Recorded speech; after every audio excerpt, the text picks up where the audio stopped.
Thank you all for joining us today. This is a special event for both myself and also Dr. Decuir. I am Dr. Erika Decuir, no relation to Michael Decuir. However, you may have guessed that we are from the same hometown of New Orleans, Louisiana. And today is a very historic date because today is the 13th anniversary of Hurricane Katrina, which occurred on August 29th in the wee hours of the morning is when the hurricane made landfall. But we're going to talk about what happened in the aftermath of making landfall in Louisiana and its impact on New Orleans, both immediately after the storm and then also today. So I thank you all for thinking of this event in the city of New Orleans as something that is important for you to commemorate. And now I'm going to allow Dr. Decuir to introduce himself. Yeah, everybody, most of you guys know me. I'm Dr. Michael Decuir. I'm the second Dr. Decuir, as far as we can determine. But at this time, we'd like to take a moment of silence to remember all the victims, living and dead, from the hurricane. So if you don't mind, let's take a moment of silence. So I'm going to actually read this because there's a lot of facts here and I want to make sure that I don't mess this up. So on August 28, 2005, Hurricane Katrina was a mighty Category 5 hurricane whirling through the Gulf of Mexico. It made landfall along the Louisiana-Mississippi border on the morning of August 29th. And even though many people assume that it made landfall in New Orleans, it did not actually hit New Orleans itself. It actually made landfall in the outlying areas that are between Louisiana and Mississippi, more of those little smaller towns that are outside of the city. But because that area is very low-lying, it is protected by levees. And the levees protect New Orleans from the east to the west. And there's always a saying in New Orleans that if you want to leave New Orleans or enter New Orleans, you have to go over water. It's an island. And those levees were originally sustained only in order to maintain a Category 3 hurricane. So when Louisiana was hit by the storm, it caused a storm surge of over 28 feet of water. And that water has to go somewhere. It put a lot of pressure on the levees and the flood walls. There were actually over 50 failures of the levees and the flood walls protecting New Orleans and its suburbs. And over 80% of New Orleans reached high flood levels in all of St. Bernard Parish, which is a small little, we don't have counties, we have parishes. So St. Bernard is like a small little parish outside of New Orleans. The major breaches occurred in some of the places that you saw on TV. The first major breach was in the 9th Ward area along the Industrial Canal and the lower 9th Ward, west of New Orleans with the 17th Street Canal, and then at the London Avenue Canal and Gentilly area, which is where my family lives, and also where Dr. Decuir has some roots in as well. And that last one, that canal, that was the London Avenue Canal, was actually the breach that flooded my home in New Orleans. The immediate death toll rose to about 2,000 people who died immediately. We're talking about as the flood waters are surging. They died in the flooding and the violence that happened afterwards because there was quite a bit of violence, particularly on behalf of the police. And some of them were actually convicted of the violence that occurred after Katrina. It was the largest evacuation in the nation's history, with 500,000 people evacuating from just New Orleans alone. It was a total of about 1.3 million that evacuated along the Gulf Coast. And as I said, following the storm, there were 2,000 people who died more immediately, but there were many more who died in the aftermath who are not officially counted here. And when we have that moment of silence, we really want to remember those people who did pass away. You probably have been watching the news and there's a lot of talk, some about commemorating Katrina, but a lot of it about comparing Katrina to the hurricane that was hit Puerto Rico, Hurricane Maria. And I hate to draw comparisons around tragedy. Loss of life is loss of life. One of the things that we're going to talk about with Katrina, and I think that we're seeing these same sort of reverberations in other parts of the country and the world when there is a devastation such as this, it forever changes the political landscape, the social landscape, the cultural landscape of the city. And that is what has happened in New Orleans. So I'm going to say a little bit about where I was when Katrina made landfall. landfall, and then I'll let Dr. Decuir express it as well, and then we want to hear from some of you to be able to just share some of your stories, or what do you remember? It was 13 years ago. How many of you guys do remember watching it or seeing it?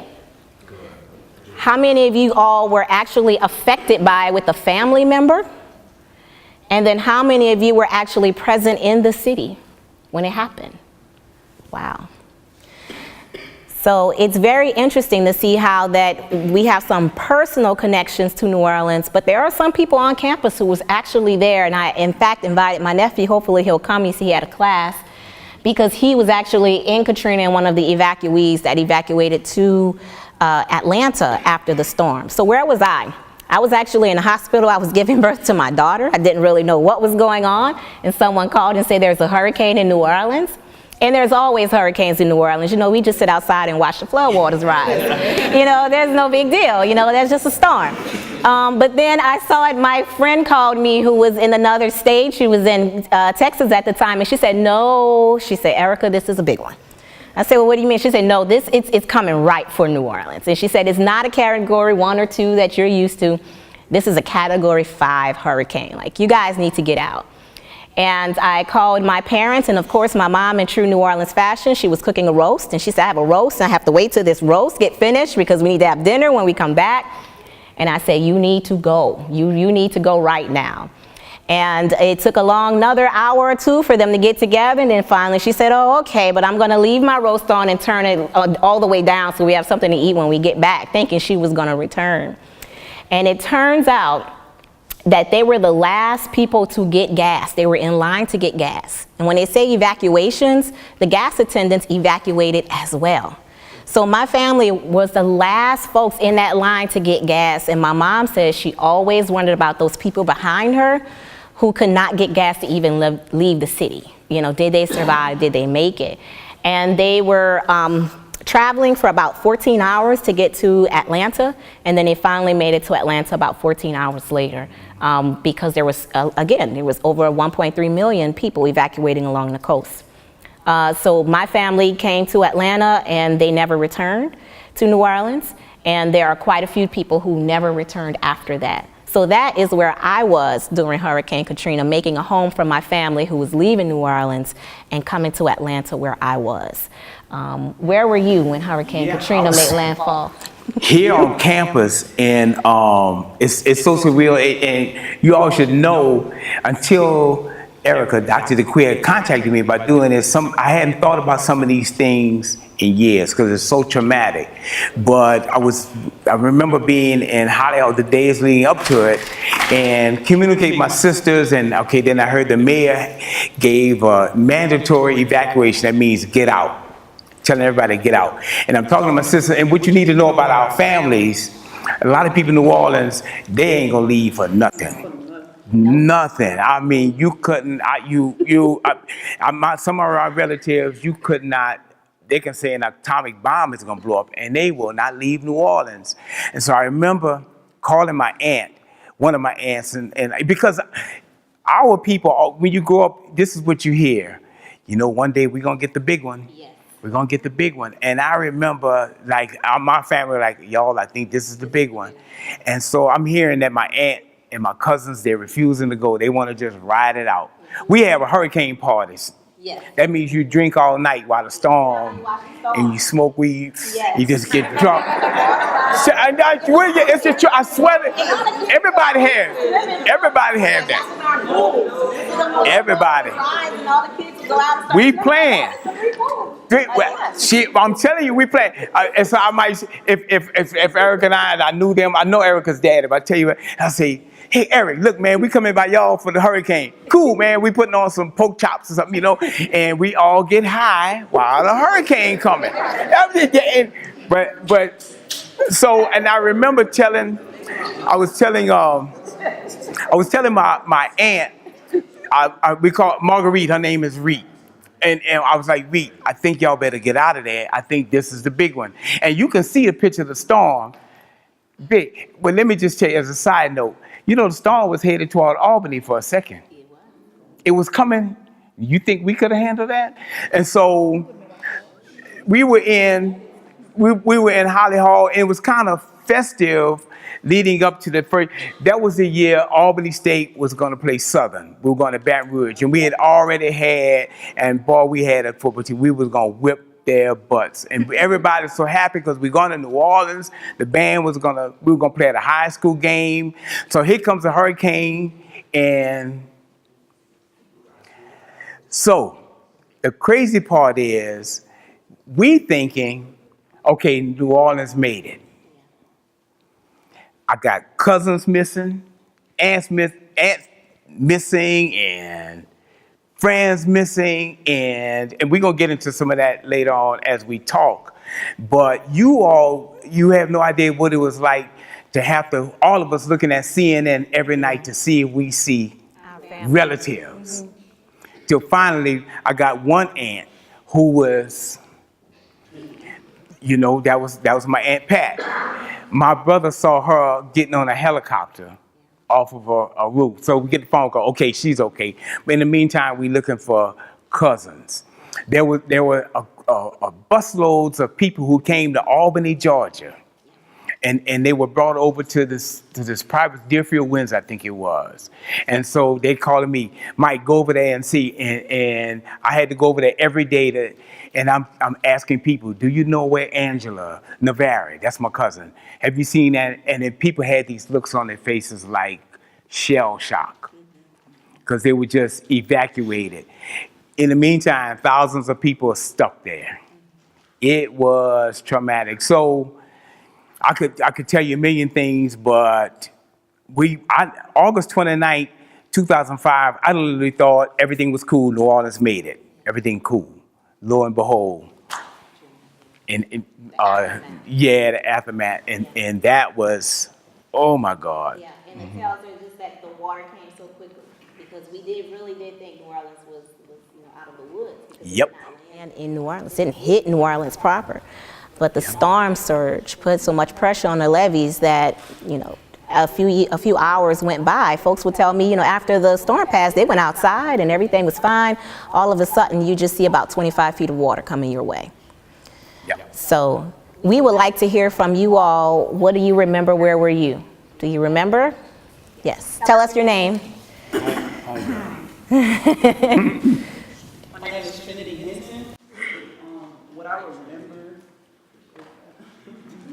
remember was I was actually in 5th grade when Katrina hit, and the school actually had the whole news on the projectors. So I'm in 5th grade in my homeroom class, watching everything going on, trying to figure out if my family's okay, if they're not okay. Can't nobody get in touch with anybody. Right. We can't hear anything, we can't find out anything, and when we did get in touch with them, they were actually stuck at the Ritz Hotel. They couldn't get out. Canal Street. Yeah, they couldn't get out. So it was really intense, but when they were finally able to, travel to Atlanta, I probably had a house full of 20 people in there.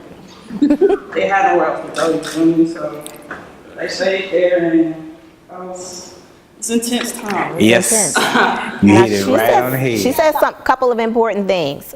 A lot of people think that because we have so much cell phone technology that it existed in 2005. It did not.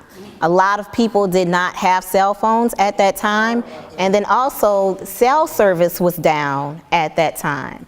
So you could not hear from someone. So when Dr. Decuir is saying, I'm trying to ask folks, do you know this person? I'm trying to watch TV. We were on TV trying to see, do you see my cousin? Did you see my aunt? Do you know where she went? Because we could not locate them.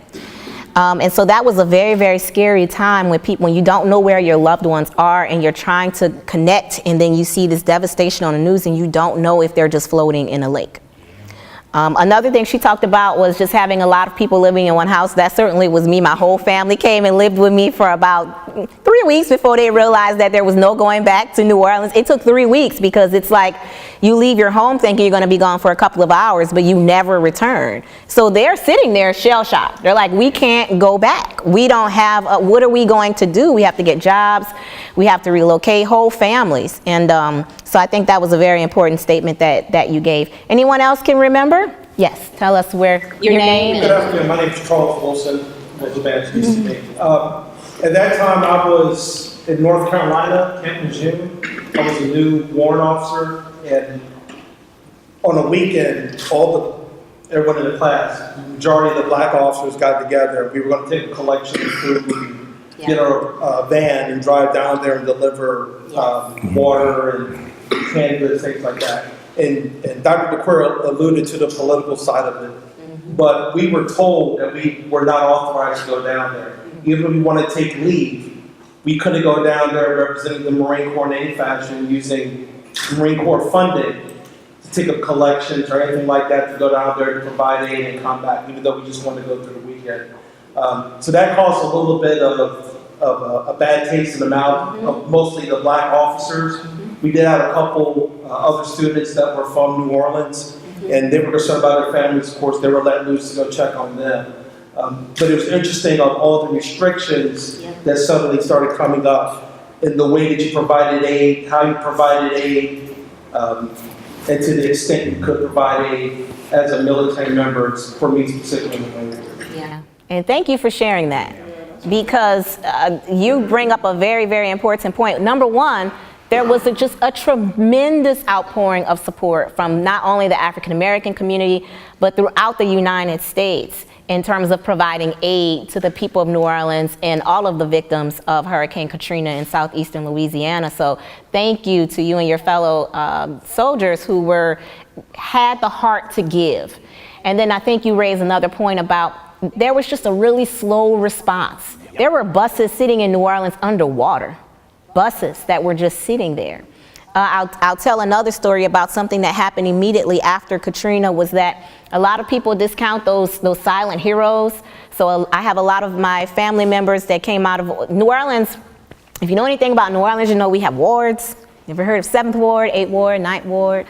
And so we have wards, and you might have heard it in some music. Have you guys ever heard that before? Okay, so our city is divided in wards. And these are kind of like badges of honor. That's like your neighborhood. So if you say you're from the 7th Ward, I can tell you what school you went to. I can tell you who your people are. I can tell you where you hang. That's your crew. That's your people. And my family's from the 7th Ward. And 7th Ward, it's also your wards are attached to projects. So you've ever heard of like the Callio Project, the Melpomene Project, the St. Thomas Project. My family is attached to the St. Bernard Project. So I have family members in the St. Bernard who, were there as the storm is coming. And, something that I forgot to mention is that of the people who died, half of them were elderly folks that died in the storm. But there was the young men in the project out there early in the morning selling drugs, out in the project early in the morning. They were the first ones to see the water coming. And what they did was, and not a lot of people noticed, they went out and started knocking on all the people's doors and telling them to unplug their refrigerator and start floating on top of your refrigerator. And the people were saying, "What are you talking about?" And say, "It's water coming." And it's coming. And they risked their lives by knocking on doors, waking up people in the wee hours of the morning to tell them that, hey, 28, 25 feet of water is coming your way. You need to float on top of your refrigerator. And there were people who were floating on top of their refrigerators all the way to the bridge, the main bridge in New Orleans, and then they walked to the Superdome. So it was those folks who saved a lot of people's lives. There was a young man in my neighborhood, that canal that I talked about that breached. He came out of the St. Bernard, and he was all of about 14, 15 years old. And where our family is, the canal, there are boats there. People have on their boats, and people who own houses have like boats, and they have little docks and things by the canal, so they can travel up and down the canal. I don't know how this kid figured it out, but he hijacked a boat.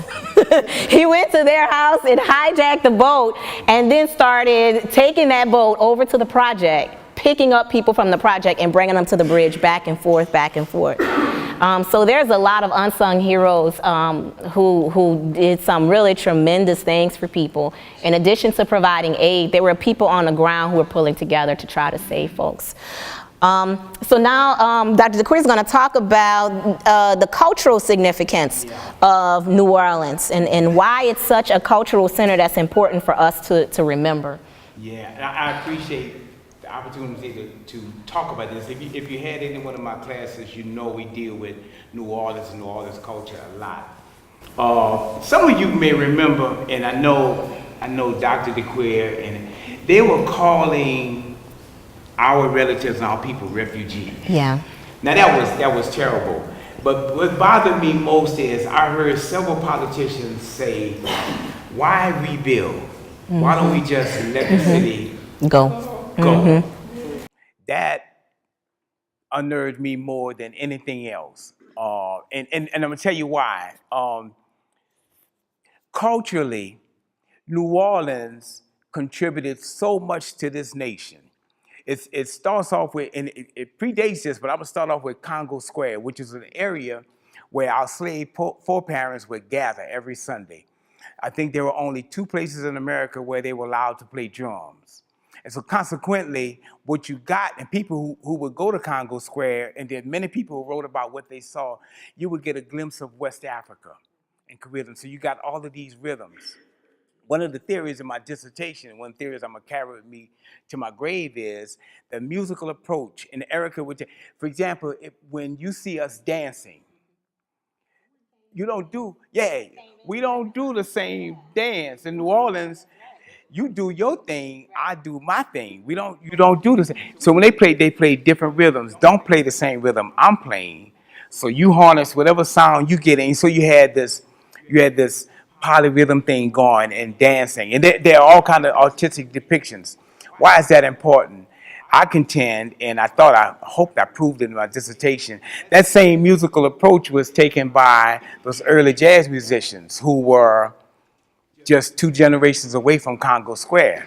So when they playing different instruments, don't play what I'm playing. You have to play what you play on clarinet. I play what I play on trumpet. You play on trombone. So and so we have the invention of jazz. And so what America gave to the world, the art form America gave to the world came from, we know where it came from. Why in the world would you want to destroy it and let it go? Because you don't see the value in spending money to rebuild it. That really perturbed me. That and the manifestation of the blues, which came out of the heart of Mississippi and co-opted in New Orleans. That, we can't overlook that, which led us to rock and roll, rhythm and blues, all that kind of stuff. And so culturally, New Orleans is too important to just throw away. Any other place in the world would honor a city like that. I know this. I get a lot of people, my coworkers, a lot of people come say, "Man, I'm going to New Orleans next week," and all that. And so we'll get romanticized as this party. That's not it. It might be the most African city in America. Now, there's some places off of the Georgia seacoast and South Carolina, over there where Dr. Trimmons is from. They have a lot of Africanisms too. But in New Orleans, in New Orleans, we dance at your funeral. So when y'all come to my funeral, you're going to see Erika and her daddy, they're going to be dancing. You're like, "Why, Dr. Quit dancing?" No, that's an honor.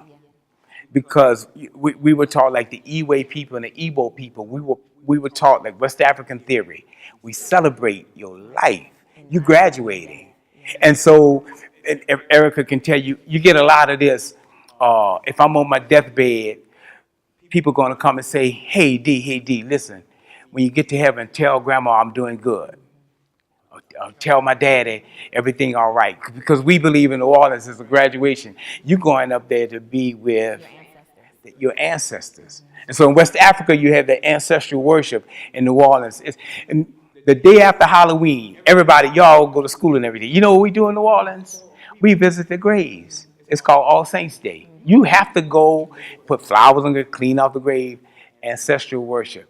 And so I could spend an hour or two just talking about the cultural significance, but you have no idea. When Dr. Decuir was talking about wards, my wife Lynn is from the 3rd ward. When I tell you people in the 3rd ward act different from people, I'm telling you, we different.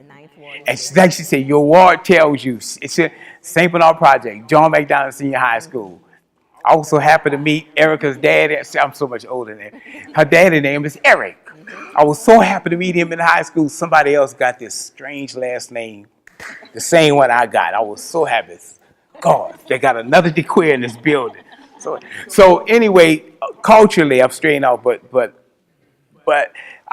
I don't mind people you want to go and visit, you want to party, you want to have fun, but New Orleans is so much deeper than, yes, we can drink 24 hours a day, 7 days a week. There is no call time. French Quarters always, I played on Bourbon Street for years. It is so overrated. My first night, I was like looking at the girls and stuff like that. After 2 days, overrated. So I hope I made the point. Historically, the significance of New Orleans and culturally. So if you go and visit, yeah, have fun, but check out the real New Orleans. The best restaurants are not. Yeah. And I think you bring up an important point because in addition to the music, it is the birthplace of jazz, which then gives off to blues and then funk and then R&B and then hip hop. So we really see it as the cultural center of Black American music is in New Orleans, and those rhythms and those drums and those beats are still unlike any other place. But in addition to that, a lot of the food, I mean, we made gumbo out of just water and some rice, and they add herbs, and that was gumbo. And that's gumbo is everything you have. So there's okra gumbo, there's seafood gumbo, there's a chicken gumbo, there's the poor man's gumbo, which is just your soup base and some rice, and that's it. That's the poor man's gumbo. But then also in addition to that, historically, the civil rights movement, in terms of the Panther movement, the integration of schools with Ruby Bridges, I mean, that was New Orleans. That was New Orleans that did that, and that led that. Plessy versus Ferguson, if you're ever familiar with Plessy v. Ferguson, Homer Plessy, where he led that first court case in order to fight against the segregation and inferiority of African Americans, that was in the 9th Ward in New Orleans. So the 1811 slave revolt, which is the largest slave revolt in American history, outside of New Orleans. So we're talking about people who have a very strong legacy of not just political activism, and also they have a culture in terms of their music, in terms of our food, and then of course in the way that we talk. You can't just beat the way that we talk. So some other things in the immediate aftermath, we're going to talk about New Orleans today, and then we want to hear a little bit more about from you guys and talking about what's going on today. I'm going to talk about education, and then Dr. Decuir talk a little bit more about the music industry and what's happening with the musicians. But I'll tell you this, 13 days after the storm, New Orleans Public Schools decided to fire every teacher, cafeteria worker, every bus driver, every principal, every social worker in the school system. They were the only parish to do so. So imagine 13 days after Hurricane Katrina, you just evacuated, you just left, your house is underwater, and by the way, you have no job. And that was especially important to me because I come from a family of teachers. Some of us come from a family of teachers, some of us come from a family of nurses, some of us come from a family of musicians. Anybody come from a family of teachers, of educators? Yeah. Anybody come from a family of nurses? Yeah. And then how about musicians? And you see, it kind of runs in the family. So that my family was educators. So my aunts, my uncles, they all were teachers or principals or some other person in the school system. And I was a teacher as well in New Orleans Public Schools when I first began teaching. So I was very disheartened. New Orleans had the largest percentage of African American teachers and principals, leaders. In the United States, it was 88% of all of the principals were African American. A lot of the teachers, and there was only a few places where you can work in the city, and that was either you were a nurse or you were a teacher. And it's kind of like Albany in that regard. Those are really the middle class jobs, well, or musicians, because you can make a very good salary as musicians in New Orleans. And so that was really a huge economic hit to the city to fire all of those teachers. When they started the schools back up again, they did away with all of the old schools that we hold near and dear. They shut those schools down and they opened up new charter schools with fancy new names. But when they did that, they lost a lot of the pride people have in your school. Like when you go back to your high school reunion and you go back, how many of you guys return back to the games? How many of you guys return back to see them? Okay, so imagine you going back to that school. For us, we go back to the parades. Our school is no longer there. It doesn't exist. So you lose a lot of the culture that is around it, that it doesn't exist. So I think that what we see today in the educational system as it is created, and that's probably me in the back, I'll get that in just a second, but what you see in the educational system today is that they have this hodgepodge of charter schools. And anybody who wants a charter school can get one. Anything from you want to be an electrical engineer school, you want to be a computer school, you want to be a STEM academy. So there's all these little hodgepodges of schools. The problem is they have no accountability to the people. These are like business owners, and they're making money off of charter schools. And they make money. How do you make money from charter schools? Anybody know that? Not tuition. Charter schools are public. Rents? Who? Admission? Who pays you? Lunch? No, who pays you when you're making money off of charter schools? The government pays you. There's something called an FTE count that the government pays for each student that is enrolled in your school. And so what they do is that they present a contract to say that I can run this school for cheaper than what you're paying now. But what they start doing is cutting services in order to have the cheapest possible education that they can give. And that's what they're giving to the kids of New Orleans. They fired the cafeteria workers who were cooking gumbo and who were cooking jambalaya, and they brought in some fake, nasty, disgusting food. And they completely provided for those kids the cheapest educational experience they can get. And so there's a lot of people fighting to improve the education in New Orleans, and of course, unfortunately, educational system just went poorer and poorer after the storm. There is, if you Google, go to albanyherald.com and put in Dr. Erika Decuir's name. She's written a couple of articles, at least two that I can remember, editorializing the situation of education in general. And that's why I keep walking around saying that's my cousin. She is so brilliant on top of, and when I saw her stance on education, I was like, get them, cuz, get them. Get them. Because if she's right, what they did with charter schools in New Orleans, it brings tears to a lot of our eyes. What we knew as, and let me tell you, her parents, myself, we come from great teachers. I mean, absolutely. I was a part of that transition from segregation to integration. And those teachers trained us. You got to be better than them. You have to be better than best. And so what we got, and that's what Dr. Decuir has, it's instilled in us. We're not just satisfied with just being this. We always shooting for that. We don't want to just be a lawyer. We want to be a judge. You know what I mean? We don't just want to be a doctor. We want to be a surgeon. And that's the kind of stuff was ingrained with us. And so I'm saddened what's happening with the educational system in New Orleans right now. It is atrocious. And like Dr. Decuir said, nobody's accountable for it. Nobody. And these people are running the schools just the cheapest. The cheaper I can pay a custodian, the cheaper I can pay a teacher. That means a teacher don't have to be, can you teach science? Okay, come on, you hired. And so who's suffering? The students. The students are suffering. And so my segment is, I forgot just that fast, the musicians. The heart of New Orleans, I'm being biased because I am a musician. The heart of New Orleans was the core of musicians that were there. And we played all kind of music. I mean, when I say all kind, you have to be able to play jazz one night and then funk the next night. And then, of course, the manifestation of rap. I was there. Mystical was one of my students. UNLV, those early and all of that. The one y'all call Yellow, that was my student, who's dead now. Well, that was, and I didn't know Master P, and they were that was the third ward. That was Calliope Project, and so I saw that growing. Yeah, uptown. That's right. Like my wife, uptown. I saw that growing, and then when Katrina hit.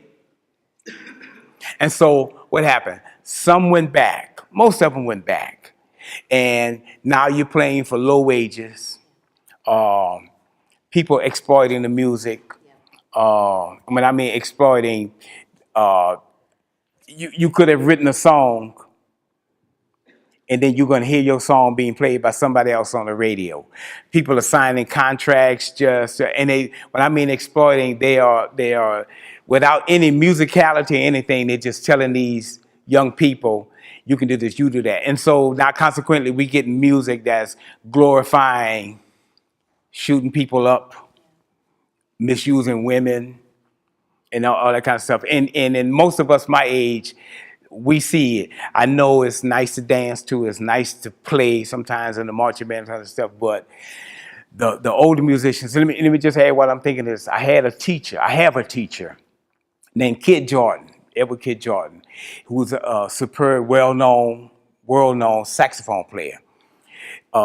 My teacher, Kid Jordan, collected saxophones from all over the world, just all kind of saxellos, just all kind of variety of saxophones. When Katrina was coming, he told me he had his tenor saxophone in his trunk. So he and his wife decided to leave thinking that he was gonna come back tomorrow or the next day. The flood took all of it. He lost his whole collection of saxophones, and it hurt him bad. He didn't show it on the outside because he was very proud of his, because people would visit him just to see his collection. And so, music-wise, yeah, there'll always be music, but especially in New Orleans. Young people are always creating, but the exploitation, I think, is hitting a zenith now since Katrina. Yeah, and one of the things to add into it in terms of the music and exploitation, the diaspora, we said now we're just kind of like the New Orleans diaspora. We're all over the United States, but as a result of that, the music is exported more so than it was, because bounce was just our thing. It was just us. So when I heard on the radio, it was about 6 months ago, and I heard that Drake song, and I was just doing something else, and my daughter, I think, was playing it, and Nice for What? And I said, that's bounce music. And my daughter said, well, she said, yeah, that's new, because she travels back to New Orleans with us. She said, yeah, they got a New Orleans beat. But all of her friends said, really? What is that called? And I said, that's bounce music. I said, this bounce music came out, I mean, this is, the early 80s, it was New Orleans local rap. You guys got a little bit of it with Master P, but that was more commercialized. The hardcore bounce is the boom, boom, boom, boom, boom, the beat, the rapid beat. That's the hardcore bounce. It sounds like you're clapping. That's the hard, and then they always remix, and this is how you know if it's a bounce song. They're gonna always sample what's called a Trigger Man beat. If you know Trigger Man, she knows what that beat is. It's a song called Trigger Man. It's a old school New Orleans song. Came out in probably, I think, 84, 85. But it's that song that they remixed to every other bounce song that came after. So even the newer song that came out, the Drake song that guys were doing the dance to, that song, the beat at the end, when you hear the band, they still have laced that underneath. So whoever produced that was from New Orleans. Do you guys know who produced that album? Do you know who produced that album? He probably was from New Orleans. He's from New Orleans. My sister told me his name, but I can't. But he's a well-known guy in New Orleans. But then I heard somebody else do the like T.I. did an old New Orleans song that had the bounce beat with it. It's kind of like it's whistling through the song. I can't remember the name of the song. And then there's a new one on the radio I just heard a couple days ago. And that one had a bounce beat too, but it was another rapper. So we're starting to see, with the success of that Drake album, I think it was like #1, like all of them, you're gonna hear a lot more music coming out, with exporting New Orleans culture. And we hope that it's not exploiting and it's exporting. So the diaspora also means that we're all over now. So New Orleans culture is everywhere. And when the New Orleans Saints play the Atlanta Falcons, we turn up in Atlanta. We do. We have our black and our gold. And don't let us win. We go underneath the bridge, and we go to the new stadium and second line around the stadium, and we show out. So Atlanta got a little section of New Orleans there. Philadelphia got a little hub of New Orleans. DC, oh my God, Houston is like, the 8th ward now. So Houston has like a little bit of a lot of New Orleans. I hear like a lot of things that are really, really specific to New Orleans. When I go to Houston, I hear that just on the radio. So there's a lot of culture now where New Orleans has spilled over across the United States, and we're all over, and we're going to see, and what I hope happens is that people remember the cultural significance and give homage and say, this came from New Orleans. So when you guys hear those songs, when you taste that food, and when you hear a lot of New Orleans culture, you do say that came from New Orleans and give respect to those people. So we're going to end by just maybe talking a little bit about some aftershocks.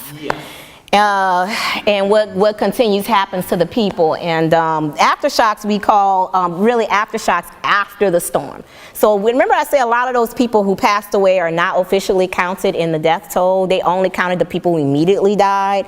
But if we were to extend that to about 6 months, we would see that it would be double, maybe even triple the number. And we call that aftershocks. And that's deaths and continued trauma after being a part of Hurricane Katrina or being inside Hurricane Katrina. So we'll talk a little bit about that. Yeah, it's and I see it in my family, and it's it manifests itself in a lot of ways. Whenever we looking at the weather and there's a hurricane headed this way, it might still be in the Caribbean. Those of us from New Orleans or had roots in the first thing we come, oh Lord. And then I have a sister-in-law in Pensacola who watch it religiously and constantly calling my wife and, her other relatives. I think it's coming this way. No, it's shifted to the left. You know what I mean? That's that trauma. Let me tell you, I had a classmate, Katie, who lived in the lower ninth ward. And after a couple of weeks, I finally got in touch with some people, my ex-in-laws and stuff, and I'm talking, just trying to get a beat on where's everybody, everybody's fine, and she said, I think Katie died. I said, what do you mean? Katie went to school with us. Her house had a marker on a house with a big X and some numbers. Well, the number at the bottom tells you how many, if people were found dead in there. And they found 8. It was Katie, her mom, and her children.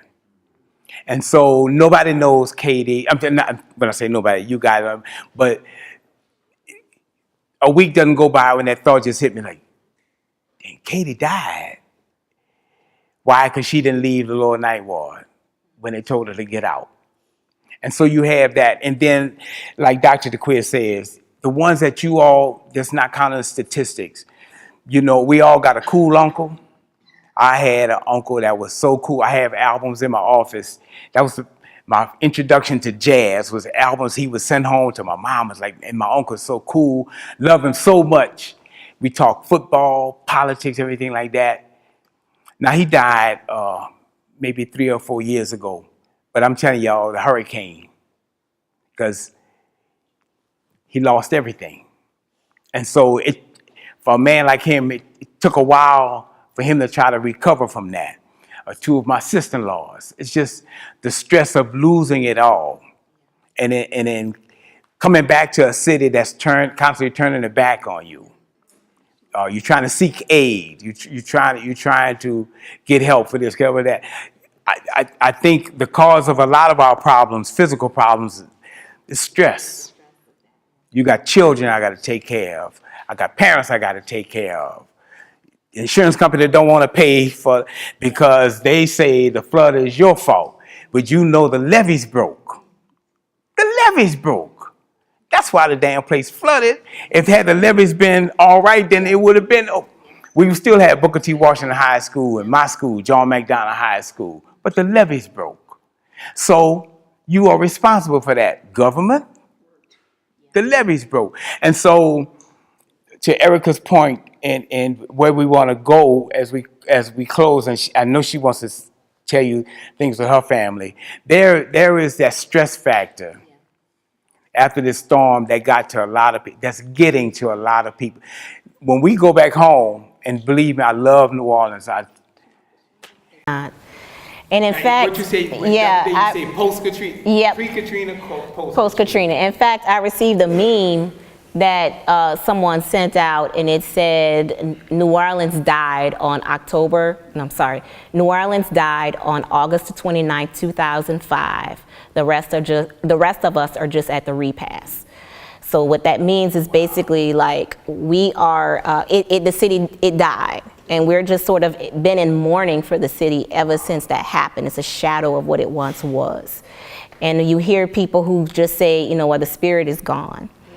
You have some people who are trying to keep it there, but when you have issues where you do not get a lot of support from the city, there's not a lot of gentrification of entire neighborhoods that had been historically African American, historically middle class neighborhoods. There's a lot of gentrification out of the city, which are changing the neighborhoods. It's also changing the opportunities that people have. Another thing is Louisiana has the highest incarceration rate in the United States. And they've been putting folks in jail like crazy. And so one of the things that a lot of people now are trying to work on is slowing down that incarceration rate, because the middle class African American community who was there, who was doing a lot of the voting, who was doing a lot of the marching and protesting, that guard is gone. They went to Atlanta because they could find another teaching job and get a house, or they went to Houston, or they went to Chicago. A lot of the lower class people who could not afford to go anywhere or just didn't want to go anywhere, they don't have that guard there anymore. And so in a lot of ways, they're being victimized. So I want to wrap by saying that it was 13 years ago for the people who lived through Katrina. It is still raw. There are still aftershocks. There are still people who are affected by it. There are still homes that have not been rebuilt. There are still neighborhoods that have yet to come back. But then also, there's a forever line in the history of New Orleans for the people who live there. Whenever I go home, when they talk about something, it's this happened before the storm or after the storm. Katrina is the line of demarcation. It is how they shape their history and how the trajectory of their lives. It was like, oh, we used to do this before the storm. Oh yeah, they started after the storm. And a lot of people don't realize that that's what they're doing, but Katrina is the dividing line for them. It was that moment that forever changed their lives. It changed my life. It changed a lot of people's lives here. So I just want to end by saying, again, thank you all for coming out and for sharing with us and helping to learn a little bit about what's going on. We do have just maybe one question, and maybe see if someone else has a question, and then we're going to wrap up. Or a comment. Yeah, that's right. If someone has maybe a comment that we can end on. Go ahead. It was just how you were saying that funding and stuff wasn't coming back in. I just visited not too long ago this summer, and houses are still. They haven't, finished them up. Some look okay, and then you'll go down 2 houses later, and it's still completely trashed.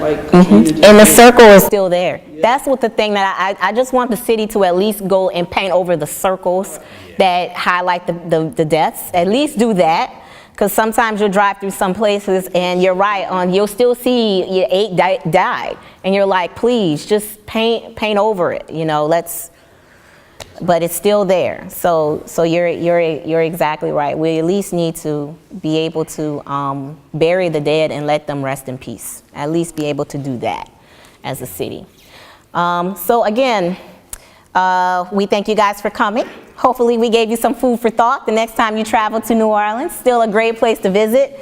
And please continue having a critical mind about what's happening around you, because there's a lot of changes that are occurring in Southern Louisiana and Atlanta, as well as here in Albany. So thank you guys for coming. Aw, thank you. Y'all are so sweet.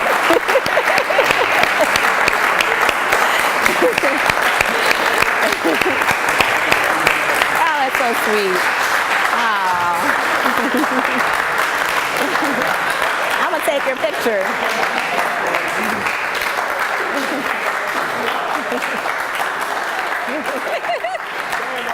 Here, Mike, let's take a picture. Ready? I'll take my patch off. Good send it to you, Dan? Yeah.